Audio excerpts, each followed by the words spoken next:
say a week is a long time in politics, and this past week was certainly no exception. We're going to try to tackle most of the big news right now on the Sunday Scrum. Let's bring in our panelists. Susan Riley is a freelance columnist.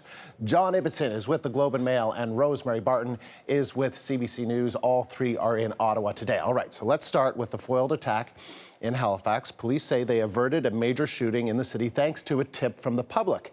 But comments made by Justice Minister Peter MacKay raised many eyebrows. MacKay said he did not believe the plot was terrorism because it wasn't driven by philosophy or ideology. He also said it was not culturally motivated, therefore not linked to terrorism. Here's more of what he had to say. This is the main concern, is that any individual in Canada, whatever their motivation or proclivities might be, would also be susceptible to being recruited or radicalized. All right, so Rosemary Barton, you get to tackle this one because, you know, there were a lot of us in the newsroom yesterday, we were scratching our heads. On the one hand, this is not terrorism. On the other hand, people like this, these suspects, could be susceptible to terror-like activities. So how does he draw the line? What do you think he's trying to say here? Yeah, I mean, I think that's a good question. And knowing that I was going to get it, I went and looked up the definition of terrorism in the criminal code, which says that it's an act committed in whole or in part for political, religious, or ideological purpose.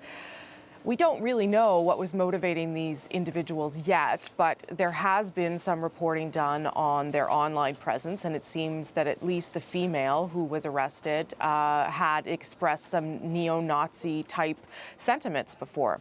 So is that terrorism? If you are trying to intimidate the public with your threats, is that not also terrorism? I think that there's a reason that the government is trying to paint terrorism as something that is related more particularly to ISIS and ISIS-like groups, and this as something that is simply just a crime. And I think we need to be conscious of the fact that terror can be all kinds of things. You only have to think of Northern Ireland to understand what that means. So, John, how does this compare to how Harper and the government characterized what happened in Ottawa a few months ago? Because that, in the government's mind, was terrorism. The opposition said, well, we don't have enough information to know what it is. Well, the government is maintaining that there is a state of war. It is an international war, and it is a war by Muslim extremists against the West and against other Muslims who are not part of that particular extreme faith. Is there such a war? Well, yes. The attacks in Copenhagen, in Paris, in Australia, and in Ottawa are linked. They are attacks by people who were carrying out, we believe, ideologically motivated attacks, and we do have to distinguish between essentially terrorism and Columbine, between people who are, for whatever reason, acting on religious or ideological beliefs versus just, troubled teenagers. But it's very murky. I agree. It is very difficult to shade these things between one and the other. And politicians, especially conservative politicians, have to be very, very careful about where they draw the line and who they try to draw in. Susan? Yes, and I was just going to say, and Mr. MacKay was not careful at all. In fact, I think it's incredibly irresponsible for him to try to draw a terrorism link to this situation when so little is known. I mean, if we're going to wildly speculate, and why not? Everybody else is, including the Justice Minister. I'll bet you it'll unfold that mental illness might be a factor in this case, just as it was with the Ottawa shooting, and just arguably as it is in a lot of these very extreme outbreaks of violence. I would expect more from a politician, and particularly from the Justice Minister. All right, let's turn now to the ongoing saga for Canadian journalist Mohamed Fahmy. He and his family have voiced frustration with the Canadian government since his release. Here's how his brother put it this week. I can't hide the fact that we're very disappointed because way too late, the pressure came way too late. They were not relentless enough. If they were, Mohamed would have already been in Canada by now. All right, so Rosie, let's start with you on all this because you've certainly been following the story for a while. So where has the government been on this, and what have they been saying about their efforts? I think there's two things. The case of Mohamed Fahmy is different than the case of Peter Gresta. The Prime Minister made that point last week. Mohamed Fahmy is a dual citizen, which made his case more complicated for him and certainly more complicated for the government. Did the Prime Minister pick up the phone and call El-Sisi and say, we need this guy out? He did not. Was there a fair bit of effort on the government? From what I understand, yes, there was. The Foreign Affairs Minister, former Foreign Affairs Minister John Baird went there. There were various attempts to try and get Fahmy released. I don't know at this point that we can say that the government did anything wrong. That's not to say that we won't be able to say that at some point, but I don't know that we know the full story. And I think when diplomatic negotiations of this kind are happening, that a lot of it is happening on a very quiet level and that we don't get the full picture at this stage. So I understand why his family is upset. I'm just not sure at this stage, other than calling El-Sisi, what else the government could have done. Susan? Well, I do agree with the family's criticism that John Baird, in fact, there was a sharp intake of breath for me when John Baird suggested that if Mr. Fahmy is deported to Canada, no, he's not going to go to jail. He's not going to face charges. That really could have been seen and was, in fact, interpreted as an insult by the Egyptian authorities. He should, I guess this is a funny thing to be counseling, but he perhaps should have maintained the fiction that Canada was going to, take the charges seriously. Of course, it wouldn't. Mr. Fahmy would be released. He'd be free, since, as far as anybody knows, he hasn't committed any crime. But I can understand the brother in particular being ticked off at that. What I don't understand, however, is the aggressive tone that the Fahmy family and his supporters are taking right now. He's still not a free man. He's out on bail, yes, but he's not necessarily a free man. And it seems to me that they risk alienating their supporters in Canada. John? Yeah, of course, the Foreign Minister would have had to lie if he had said that. Wouldn't be the first time. I'm not going to go there, Susan. The Foreign Minister would have to lie. He would also have to say that Canada takes the Egyptian charges seriously, and we don't. We think the charges were absolutely ridiculous. It was freedom of expression at the very least, and he had every right to say and do what he was saying and doing, and it was a kangaroo trial. So this would all have been to legitimize a judicial process that Canada holds, frankly, and Canadians hold in contempt. I'm with Rosie. I don't know, other than picking up the phone, and even if picking up the phone itself would have been productive or counterproductive. You have to think that if somebody said to Stephen Harper, look, if you call the Egyptian president now, we'll have this guy out in 24 hours, he'd have done it. Why would he not have? All right, Rosie, let's turn to two high-profile. See, I'm just getting you ready. That's what I'm doing. Let's turn to two high-profile departures from the Conservative camp this week. First, Ontario MP Eve Adams, and then Harper's chief spokesman, Jason McDonald, announced that he's quitting. So let's start there. What are you hearing about Jason McDonald's departure, Rosie? Well, I hate to let you down, but I don't think that there's a lot of drama here. Come on.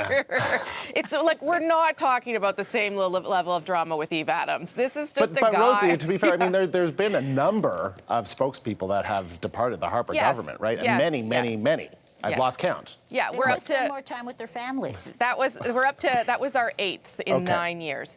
I would say this is sort of the average length of time these individuals are able to do these jobs. They are very demanding. I think it is pretty obvious that they have a very demanding boss. There's a lot of travel involved. It takes a toll on your family. And I also think that there was a window here. And people who want to leave, this is the window. It is closing rapidly because of the election. From what I have heard, there is no other story here other than the fact that he had a good offer and off he's going. And I'm sorry to let you down. All right. Well, John, have you heard anything? Do you have any drama? Susan, anything? No, they're interchangeable robots, basically. It doesn't really matter. Although I have to say, Jason McDonald was one of the best. It is a grueling job. It has about a 1 year and a couple of months life expectancy before people feel a real need to go back to being with their family. But there are directors of communications and there are directors of communications in terms of candor, in terms of honesty. You can trust their word when they say something. And I always had a lot of respect for Jason. I thought he was one of the best that Stephen Harper had. All right, fine. Well, we'll move on to Eve Adams. I know that you'll have something to say about her. All right, so we want to play a little bit of her explaining part of the reason why she left the Conservatives and joined the Liberals. Have a listen. I can no longer support mean-spirited leadership that divides people instead of bringing them together. We need a kind, generous, and strong leadership that champions a shared vision for how to make Canada work for everyone. I want to work with someone who inspires, not with fearmongers and bullies. All right, so Rosie, I'm not asking your opinion because I can't do that because you're a CBC News journalist, but I can ask you the background to this, how this all sort of came about. Well, I mean, I think that there's still things to understand here, but let me tell you the basics. Eve Adams was not going to be allowed to run for the Conservative Party in the upcoming election. She had burnt too many bridges with her attempt to win a nomination. She and her fiancé, Dimitri Soudis, who was the head of the party, as you know, and another former director of communications for the party. So she was out of luck for the next election. She, and from my sources tell me, Dimitri actually first made an approach to the Liberal Party and asked whether she would be welcome if she crossed the floor. And that's when I guess the Liberals decided to take her gamble and welcome her into the fold. So now she gets to keep her, she's in her seat obviously, but now she gets to fight for a nomination that she otherwise didn't have as a Conservative. She now has an opening politically. And you're mentioning Dimitri Soudis, who is her husband, who was the former fiancé, who was the former head of the Conservative Party, right? Yeah. All right, Susan, what do you make of this? Well, I'm not totally on side with the consensus on this. I think that it wasn't necessarily a mistake for Justin Trudeau, given that most Canadians are not going to be paying that close attention, and those that are will see somebody called the Liberal Party the party for pretty people. They will just remember this image of, you know, an attractive Ms. Adams and a handsome Mr. Trudeau, and her basically, you know, praising him to the skies. You know, everybody else will be questioning her motivation, rightly so, but I don't think that's necessarily the image that will linger in people's minds. Number two, I don't think it makes a blind bit of difference. I think on voting day, people are not going to vote for Eve Adams or Joe Oliver, who, remember, is turning 75 in May, and who knows if he's even going to run again. They're going to vote for Stephen Harper, or in that riding, or for Justin Trudeau. So I think it'll be all forgotten. I feel like, go ahead, John. If Susan had stayed on number 2, she'd have been on more solid ground. I agree that absolutely nobody cares about this. This is not something that the public, you know, is going to give any thought to at all. It does, however, demoralize people within the Liberal ranks. There are a lot of people who've joined up to the Liberal Party because they believe in Justin Trudeau, because they believe that he is the leader who can change the country, the hope and change narrative. For them, this is deeply disappointing because he just comes across as a cynical Paul like all the others. All No, right. it's only, can I just add quickly, Codicil? It's only deeply disappointing if he actually actively interferes and makes sure that she gets the nomination in that riding. Remember, there's already a well-established candidate running, and if he does, then I take back everything I say. It was a horribly cynical thing that'll backfire. Well, I would just say two things. Joe Oliver is running again. He insists that he is. So, so is John Baird. And the second thing is she's getting a lot of help in that riding from long-established Liberals that she has somehow met overnight. So, you know, I think there's a possibility that she will win the nomination. I don't know that she will win the election, but I think that if she wins the nomination, it's okay for Trudeau, and if she loses the election, it's okay for him too. Well, I knew I'd get you a little more riled up over that one versus Jason McDonald. Thank you all very much. All right, more to come on the Sunday Scrum. We'll tackle the politics of the flag on the 50th birthday of the Maple Leaf. We'll be back in a moment.